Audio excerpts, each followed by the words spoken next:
Baik, selamat sore Prof. Sedi dan teman-teman. Pada sore hari ini, kami akan mempresentasikan terkait tugas manajemen operasional dan pemeliharaan. Sebelumnya, perkenalkan, saya Andrew Masando Tanto Putra. Dan saya Asri Nurgaisani Wahyono. Pada sore hari ini akan membahas mengenai Safeguarding Colonial Heritage, a study on the operational management and maintenance of Glenduk Church Semarang. Pada sore hari ini akan membahas 6 hal, dimulai dengan penjelasan terkait deskripsi umum bangunan dan karakteristik teknis. Yang kedua, manajemen operasional dan pemeliharaan, masuk ke bagian tinjauan literatur. Yang keempat akan membahas terkait regulasi dan standar teknis. Kemudian yang kelima akan menjelaskan terkait permasalahan, kendala, dan tantangan yang dihadapi. Kemudian akan ditutup dengan menjelaskan pembelajaran yang didapat. Masuk ke bagian yang pertama, yaitu deskripsi umum dan karakteristik teknis, di mana identitas umum pada Gereja Belenduk ini nama resminya adalah Gereja Protestan Indonesia Bagian Barat atau GPIB Immanuel, dan nama populernya yaitu Gereja Belenduk yang terletak di lokasinya di kawasan Kota Lama Semarang, dengan status bangunannya yaitu merupakan bangunan cagar budaya dan tempat ibadah aktif. Kemudian pada tahun 1753, bangunan awal ini dibangun dengan bentuk rumah panggung bergaya joglo. Kemudian pada tahun 1787 sampai 1794 terjadi renovasi total dengan arsitektur Eropa. Kemudian pada tahun 1894 sampai 1895 renovasi besar oleh arsitek Belanda dengan penambahan kubah besar berupa tembaga dan penambahan 2 menara simetris di fasad depan. Kemudian untuk kubah dan dena yang oktagonal ini efektif terhadap sirkulasi udara karena dapat menahan panas dan memiliki makna simbolik dalam tradisi Renaissance sebagai bentuk perfect form dan sinergi antara simbolisme dan adaptasi tropis.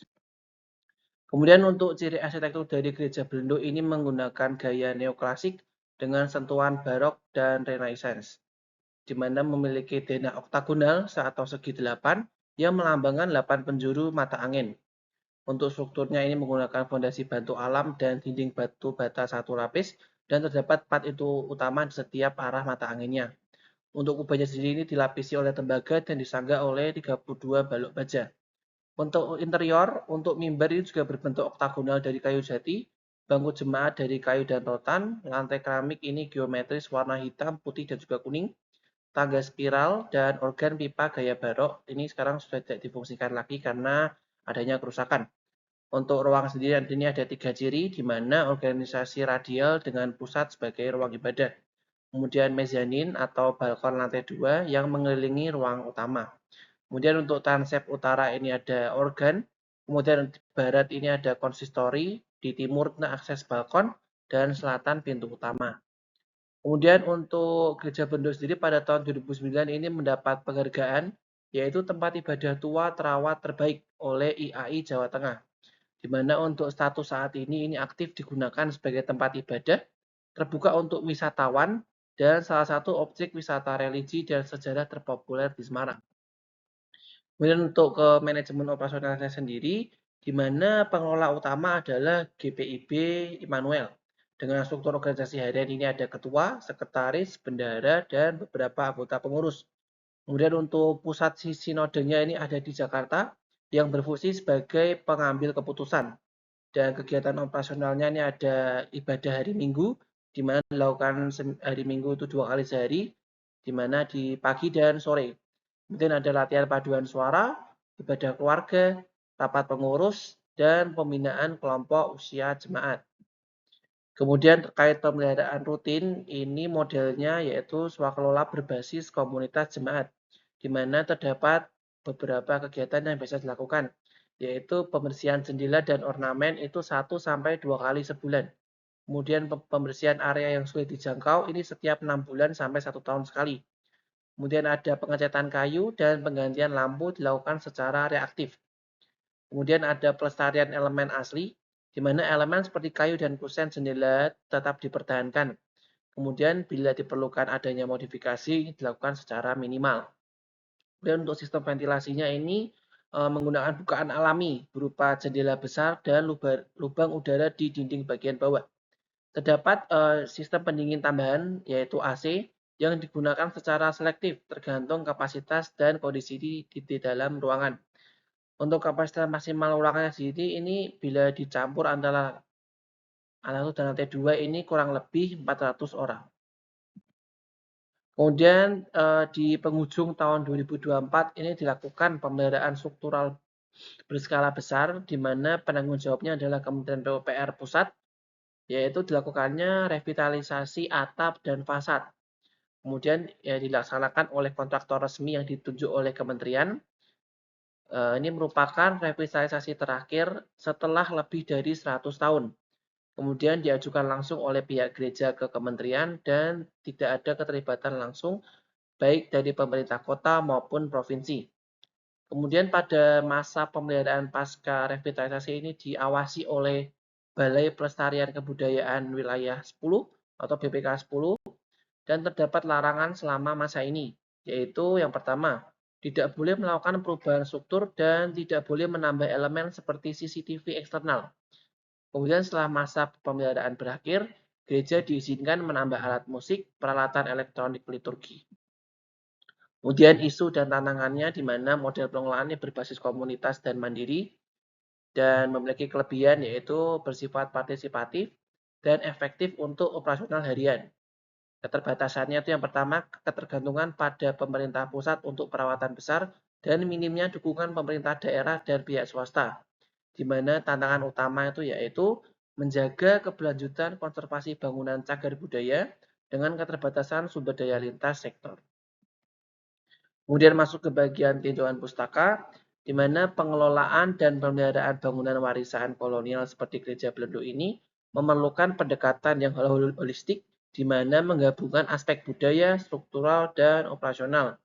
Resiko kebakaran menjadi perhatian utama, sehingga diperlukan adanya edukasi dan pelatihan rutin bagi pengelola.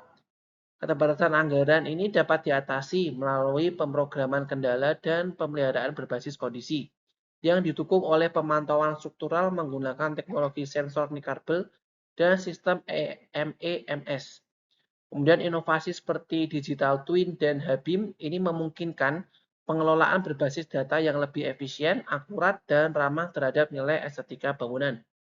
Studi literatur juga menekankan pentingnya integrasi lintas level manajemen fasilitas serta adanya analisis biaya siklus hidup untuk menjamin konservasi jangka panjang yang berkelanjutan. Pendekatan multidisiplin dan penerapan teknologi yang canggih ini menjadi kunci dalam menjaga keberlanjutan warisan budaya secara optimal.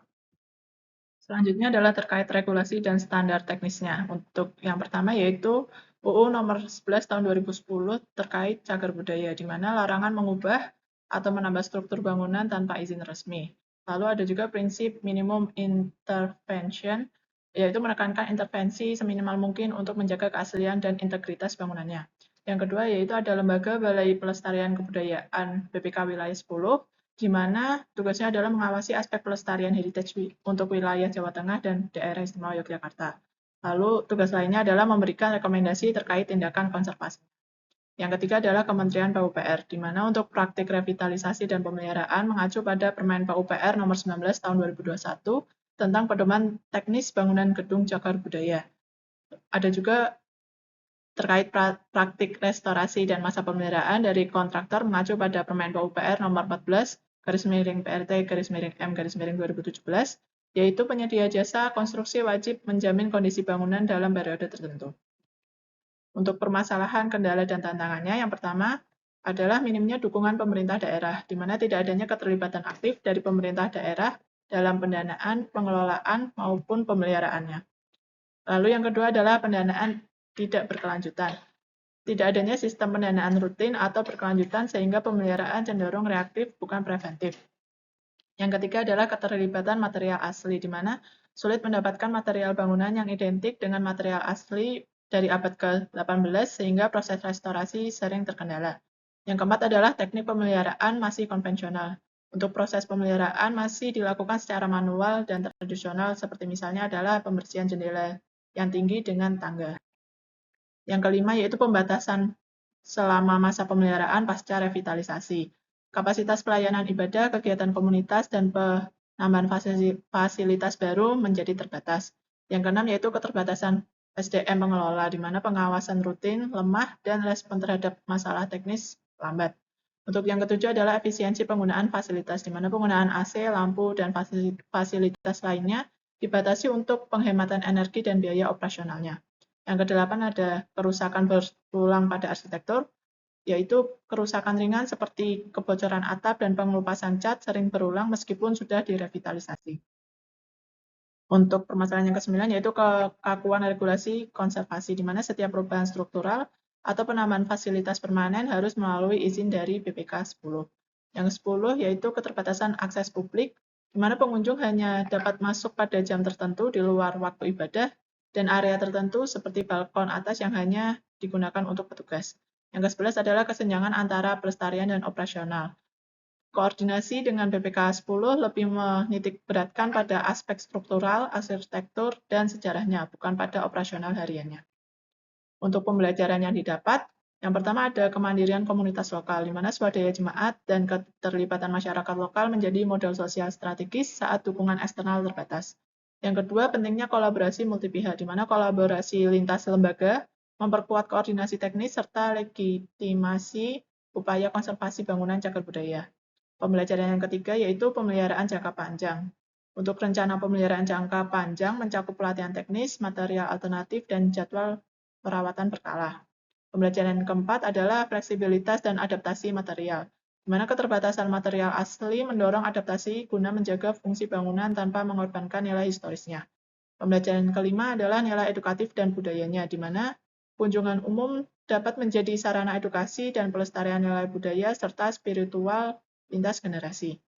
Yang keenam adalah pendekatan multidisipliner pengelolaan, di mana pelestarian heritage berkolaborasi dalam aspek sosial, teknis, hukum, dan untuk menjamin keberlanjutan. Sekian presentasi dari kami, kurang lebihnya mohon maaf. Terima kasih. Terima kasih.